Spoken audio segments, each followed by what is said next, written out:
दोस्तों ये बात है साल 2010 और 2011 के आसपास की बात है। एक लड़का जो 10,000 रुपए प्रति महीने के हिसाब से एक सेठ के यहां नौकरी किया करता था, लेकिन उसके यहां नौकरी करता था तो उसका कैश का काम होता था। तो जो बहुत बड़ी मात्रा में कैश पैसा होता था उसको जमा करना, बैंक में जाना और फिर निकालना, ये काम वो लगातार करता रहता था। जब बैंक में उसका आना जाना लगा रहता था तो कैश काउंटर पर एक लड़की बैठती थी। उस लड़की को देखकर लगता था कि इस लड़के के पास बहुत सारा पैसा है, यानी कि यहां से बातचीत का सिलसिला उस लड़की के साथ इस लड़के की शुरू होती है। एक दिन लड़की ने उससे बातचीत की और बातचीत का सिलसिला जब शुरू हुआ तो दोनों के बीच में दोस्ती हो जाती है और दोस्ती के बाद दोनों के बीच में प्यार हो जाता है। और प्यार की जब कहानी शुरू होती है तो महज 7 दिन ही हुए होते हैं, अभी बातचीत का सिलसिला शुरू ही हुआ होता है और 7 दिन में वो लड़की अपना सब कुछ, यानी कि घर से छोड़कर सोना चांदी जो भी घर का सामान रखा होता है उसे लेकर वो लड़के के पास आ जाती है कि मैं अपना सब कुछ छोड़ छाड़ के अब बस तुम्हारे लिए आ गई हूं। लेकिन लड़का कहता है कि देखो तुम मेरे लिए आ जाओ, लेकिन जो अपने घर से सामान लेकर आई हो, सोना चांदी जेवरात, ये सब उन्हें वापस रख के आओ और उसके बाद फिर हमारे साथ में रहो। इस लड़के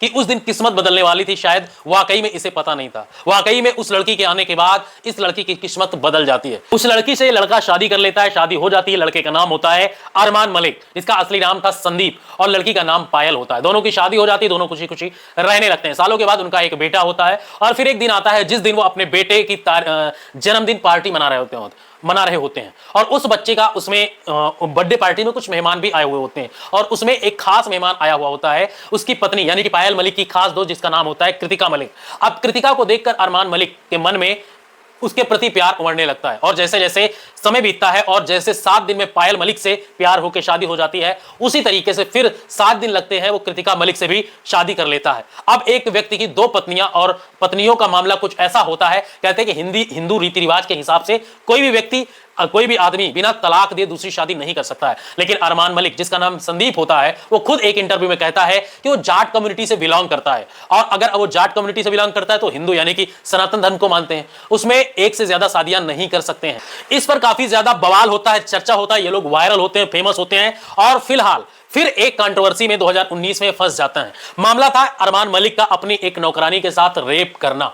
बस ये कहानी है जिसे हम आपके बीच में आज बताने वाले हैं कि आखिर उसने अपनी नौकरानी के साथ बलात्कार किया था या नहीं किया था, क्या था ये पूरा मामला, और इसी पर आज हम चर्चा करेंगे और जानेंगे कि आखिर इनकी दोनों शादियां कैसे हुई, क्यों हुई, और नौकरानी से जो ये वीडियो वायरल हो रहा है, जो एक FIR दर्ज हुई है, उसका क्या है मामला। हेलो नमस्कार, मैं हूं मुकेश कुमार और आप देख रहे हैं न्यूज वाला की क्राइम स्टोरीज। आज की जो सच्ची घटना मैं आपको सुनाने जा रहा हूं, ये सच्ची घटना शुरू होती है 21 जून 2024 को जियो सिनेमा पर एक कार्यक्रम जिसका नाम है बिग बॉस OTT सीजन 3 शुरू होता है और उसी सीजन में एक व्यक्ति जिसका नाम होता है अरमान मलिक और असली नाम उसका होता है संदीप, वो अपनी 2 पत्नियों यानी कि पायल मलिक और कृतिका मलिक के साथ इस कार्यक्रम में शामिल होता है। इसको भी सिलेक्ट किया जाता है ताकि ये बिग बॉस के अंदर खेल सके। अब यहां जो भी एक प्रोसेस होता है, किसी को नॉमिनेट करना, किसको बाहर निकालना, कैसे निकालना होता है, पब्लिक को कैसे उसे बचाते हैं, ये सारी चीजें, प्रक्रिया चलती रहती है और ये लोग बाहर की दुनिया से पूरी तरीके से कटे हुए होते हैं। हर वक्त बिग बॉस के घर में जितने भी लोग होते हैं सब कैमरे की नजर में होते हैं। बिग बॉस के अंदर दोस्त होते हैं, दुश्मन होते हैं और कई सारे और भी लोग होते हैं। लेकिन इसके अंदर आपको बता दी कई सारे कंटेस्टेंट होते हैं, उनमें से 2 दोस्त होते हैं जिनका नाम होता है लवकेश कटारिया और दूसरे का नाम होता है विशाल पांडे। दोनों जब आपस में बातचीत कर रहे होते हैं एक दिन, क्योंकि उस वक्त कृतिका वहां एक्सरसाइज कर रही होती है, जिम कर रही होती है और अच्छे कपड़े, टाइट कपड़े वो पहनकर वहां से निकलती है। लवकेश कटारिया से विशाल पांडे जो वहां पर कहता है भाभी अच्छी लगती हैं। बस उसने धीरे से कान में कहते हुए कहा कि भाभी अच्छी लगती है, लेकिन अच्छे वे में कह रहा होता हूं। लवकेश कटारिया थोड़ा सा एतराता है, कह रहे छोड़ यार, तो भी फालतू में बात कर रहा होता है। जैसे ही ये वहां पर चीजें होती हैं, ये सारी चीजें इनको नहीं पता होता कि जो चीजें वो बोल रहे हैं वो कैमरे में रिकॉर्ड हो रही है, पूरी दुनिया देख रही है। लेकिन यहां पर उसके बाद जब पायल मलिक इस शो से बाहर हो जाती है, जब वो चीजों को बाहर देखती है तो प्लेटफॉर्म पर आती है, अनिल कपूर के साथ इन चीजों को बताती है। उसके बाद ये रायता इतना ज्यादा फैल जाता है कि अरमान मलिक जो है विशाल पांडे को थप्पड़ मार देता है। वो काफी गुस्सा आता है क्योंकि उसके बीबी के बारे में किसी ने कमेंट किया होता है, जिसको सुनने के बाद उसे काफी ज्यादा गुस्सा आता है और वो कृतिका के ऊपर किए गए कमेंट को लेकर उसने विशाल पांडे को थप्पड़ मार देता है। लेकिन अरमान मलिक के इस थप्पड़ की गूंज थोड़ी ही देर में इस OTT प्लेटफॉर्म से पूरे हिंदुस्तान के लोगों तक फैल जाती है और किस तरह से अरमान मलिक की पत्नी के ऊपर एक कमेंट किया गया और किस तरह से जो अरमान मलिक है उसने अपनी पत्नी का बदला लेने के लिए वह बिग बॉस के कैमरों के सामने ही विशाल पांडे को थप्पड़ मार देता है। लेकिन अब इसके बाद लोगों की अलग अलग तरीके से प्रतिक्रियाएं शुरू हो जाती हैं आने की और लोग विशाल के समर्थन में आना शुरू हो जाते हैं। लोगों का कहना था कि वो जो बोला था, जो भाभी को लेकर बोला था, उसने गलत नहीं बोला है, वो सही, उसका जो अर्थ था उसको गलत तरीके से प्रेजेंट किया गया पायल मलिक के द्वारा। अरमान मलिक कोई चीजें समझनी चाहिए थी। जब बात में क्लियर हो जाती तब अरमान मलिक को एहसास होता है कि उसने गलत किया है। बस इतना था कि जो बाहर की दुनिया है ये एक बिग बॉस की दुनिया थी, लेकिन बाहर की दुनिया, सोशल मीडिया की दुनिया, हजारों करोड़ों लोग इसे बाहर से देख रहे होते हैं। देखने के बाद अपनी अपनी तरह से प्रतिक्रिया दे रहे होते हैं। अब विशाल पांडे की जिंदगी में लोगों ने झांकने की कोशिश नहीं की, क्योंकि वो व्यक्ति, उन्हें लगता था कि बिल्कुल ठीक है, उसने गलत तरीके से कमेंट नहीं किया था। लेकिन थप्पड़ मारने वाले अरमान मलिक की जिंदगी में जब लोगों ने झांकने की कोशिश शुरू की तो उसकी जिंदगी का एक ऐसा पन्ना खुल के सामने आता है जिस पन्ने से उसकी जिंदगी बिल्कुल बद से बदतर होने जा रही थी। अब आपको बता दें कि दरअसल ये कहानी शुरू होती है 11 साल की लड़की से। 11 साल की एक लड़की ने पुलिस को एक तहरीर दी थी 7 जून 2019 को। दिल्ली का एक थाना लगता है निहाल विहार। निहाल विहार में तहरीर दी जाती है। उस लड़की ने बताया कि उसके 3 भाई हैं जो अलग रहते हैं। वो अपनी मां और छोटे भाई के साथ रहती है। घर की स्थिति अच्छी नहीं थी, इसलिए उसे काम की जरूरत थी। अब चाहे झाड़ू हो, चौका हो, बर्तन हो, कुछ भी कर सकती थी। इसलिए वो काम की तलाश में घर का खर्चा चलाने के लिए, खर्चा वगैरह के लिए, अपनी पॉकेट मनी के लिए, अपनी मां और भाई के खर्च के लिए, दवा के लिए वो काम की तलाश करती है। तो उसे एक संदीप नाम के लड़के के यहां नौकरी मिल जाती है। वो संदीप मलिक के यहां काम करना शुरू कर देती है। संदीप मलिक यानी कि अरमान मलिक जब वहां काम कर रही होती है तो काम करते करते उसकी एक बीबी पायल होती है। दूसरी बीबी साल 2018 में जब उसके बेटे का जन्मदिन होता है तो उससे एक लड़की की दोस्ती हो जाती है, जो कि उसकी सबसे अच्छी दोस्त होती है, पायल की खास दोस्त होती है। अब पायल की खास दोस्त के साथ वो शादी कर लेता है 7 दिन में। जैसे उसने पहली पत्नी पायल के साथ शादी की थी, कुल मिलाकर यहां परिवार जो है वो कृतिका के साथ भी इस व्यक्ति की शादी हो जाती है, जिसकी 2 पत्नियां थी। उसका एक बेटा था जिसका नाम था चीकू, और चीकू की देखभाल करने के लिए, साफ सफाई करने के लिए 11 साल की नौकरानी रहती है। उस वक्त जो नौकरानी थी वो लड़की जिसके साथ रेप का इसके ऊपर आरोप लगता है। अब आपको बता दें कि दिसंबर 2018 का यह वाकया था। परिवार के ज्यादातर लोग अहमदाबाद गए हुए थे, और जब वहां अहमदाबाद गए हुए होते हैं, यहां पर अरमान मलिक अपने घर में रह रहा होता है। यहां मीडिया रिपोर्ट्स कहती है कि जब अरमान मलिक अपने घर रह जाते हैं, और साथ ही जो एक सोशल मीडिया पर एक एफआईआर की कॉपी वायरल हो रही है, उस एफआईआर में भी इस चीज का हवाला दिया हुआ है कि अब यहां पर ये लड़की जो 11 साल की नौकरानी है वो घर पर रहती है और अरमान मलिक भी घर पर ही होते हैं। इसी बीच उसको एक इंजेक्शन दिया जाता है जिसमें बताया जाता है कि ये ड्रग्स का इंजेक्शन होता है। जब उसको नशा हो जाता है तो उस लड़की के साथ अरमान मलिक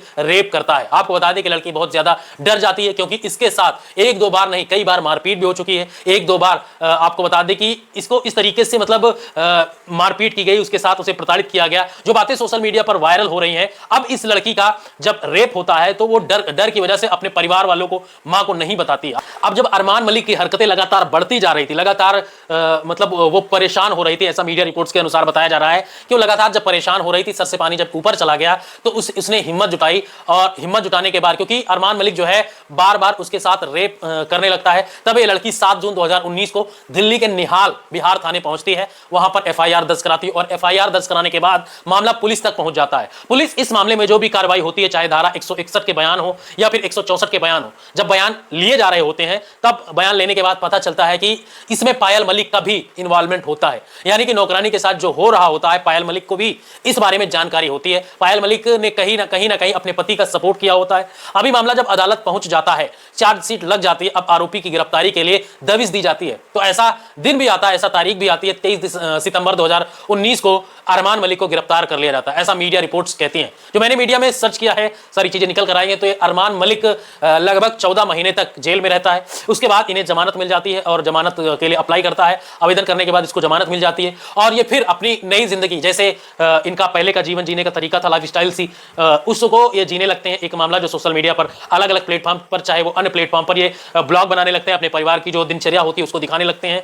जैसे इनकी जिंदगी पहले चल रही होती है उसी तरीके से ये अपना जीना शुरू कर देते हैं। बताया जाता है कि एक वक्त ऐसा भी था कि अरमान मलिक के पास 5000 रुपए की रकम भी नहीं थी, तभी अपनी मां का इलाज कराने में असमर्थ हो जाते हैं, और शायद उनको पता चलता है इसी वजह से उनकी मां की मौत भी हो जाती है। लेकिन आज दौर यह है कि इनके मिलियंस में फॉलोअर्स हैं, करोड़ों लोग इनको चाहते हैं, इन्हें देखते हैं। और इनकी पत्नी जो अलग ब्लॉगिंग करती है, दूसरी पत्नी कृतिका, वो भी ब्लॉगिंग करती हैं, और अच्छी खासी इनकम ये जनरेट करते हैं। बताया जाता है, एक मीडिया रिपोर्ट्स में इन्होंने इंटरव्यू में बताया है कि 200 करोड़ रुपए की आसपास की नेटवर्थ इनकी है। अब आपको बता दें कि कितना सच है कितना झूठ है, इन्होंने इंटरव्यू के दौरान इन्होंने खुद इस चीज को स्वीकार किया है। और एक इंटरव्यू के दौरान इनसे पूछा गया था कि आपके ऊपर एक 11 साल की लड़की का रेप करने का आरोप लगा हुआ है, उसमें कितनी सच्चाई है, कितनी नहीं है। तभी कहते हैं कि मुझे पूरा कानून पर भरोसा है। जो एफआईआर वगैरह हुई है वो एफआईआर गलत हुई है और कानून पर पूरा भरोसा है। कानून इसमें अपना काम जरूर करेगा और जो दूध का दूध है, पानी का पानी है, वो साफ हो जाएगा। और जिस दिन भी ये क्लियर चीजें सामने आएंगी तब आप देख लेना, बिल्कुल पाक साफ मैं रहूंगा।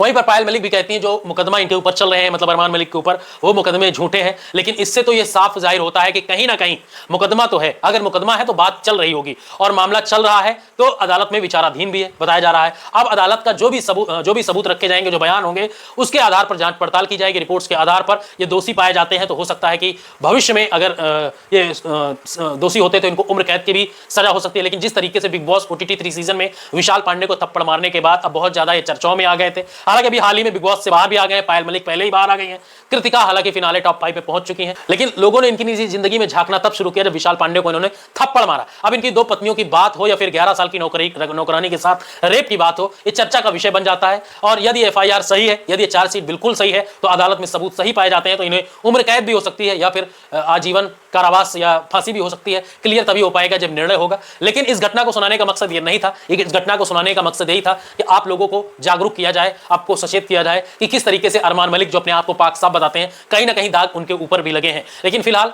अरमान मलिक के बारे में और उनकी दोनों पत्नियों के बारे में, बीवियों के बारे में क्या कहेंगे, पायल मलिक और कृतिका के बारे में। अरमान मलिक हालांकि बिग बॉस से बाहर हो चुके हैं, टॉप 5 पे वो नहीं पहुंच पाए, लेकिन कृतिका मलिक वहां पर पहुंच गई हैं। फिलहाल अरमान मलिक से जुड़ी हुई ये तमाम सारी घटनाएं थी। फिलहाल आप लोग क्या सोचते हैं, क्या सच में अरमान मलिक ने 11 साल की लड़की के साथ रेप किया था या नहीं? कमेंट जरूर बताएं। और इस वीडियो में जो भी कमेंट करेगा उसका नाम हम अगले वीडियो में जरूर लेंगे, और जिसका भी बर्थडे हो वो अपना नाम जरूर ले। अगली वीडियो में हम उसका नाम जरूर लेंगे कि इन लोगों ने हमें सपोर्ट किया है और उनका कमेंट आया है। मिलते हैं नई कहानी के साथ, किसी नई सच्ची घटना के साथ। तब तक के लिए जय हिंद, नमस्कार।